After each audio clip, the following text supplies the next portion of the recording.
Rosas, and today I'm going to talk to you about Dia de los Muertos, also known as Day of the Dead. Um, so Dia de los Muertos begins on October 31st, and it goes all the way to November 2nd, so it's a total of 3 days.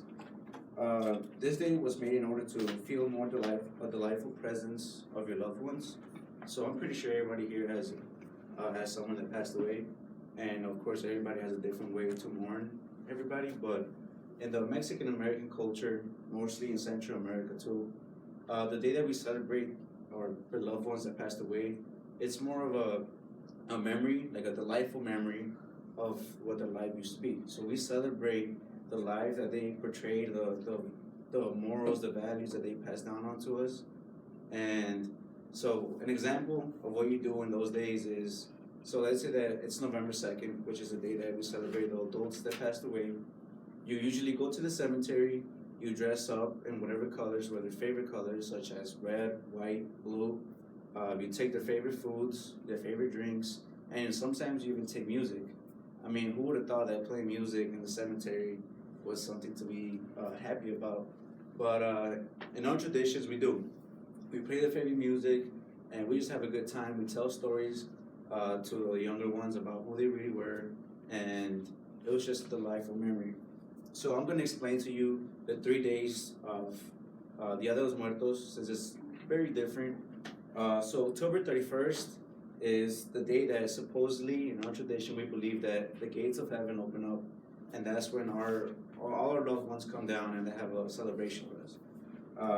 In our modern tradition now, we use October 31st as a day of Halloween, and that's becoming a modern tradition over there too in South America and Mexico.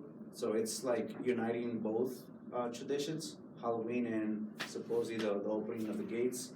November 1st is probably the saddest day, even though it's not supposed to be a sad day. But November 1st, it is believed that the gates of heaven open up for the toddlers, the little angels who passed away.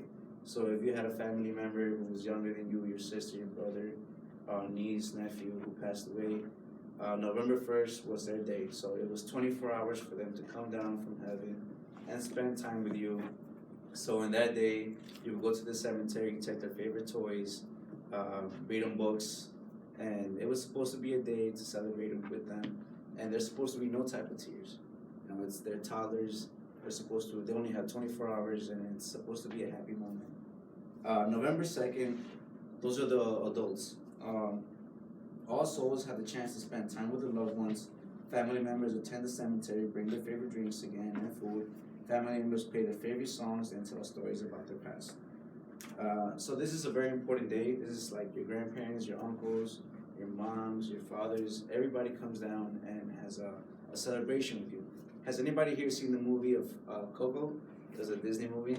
That is probably the biggest representation of what that day is supposed to be about.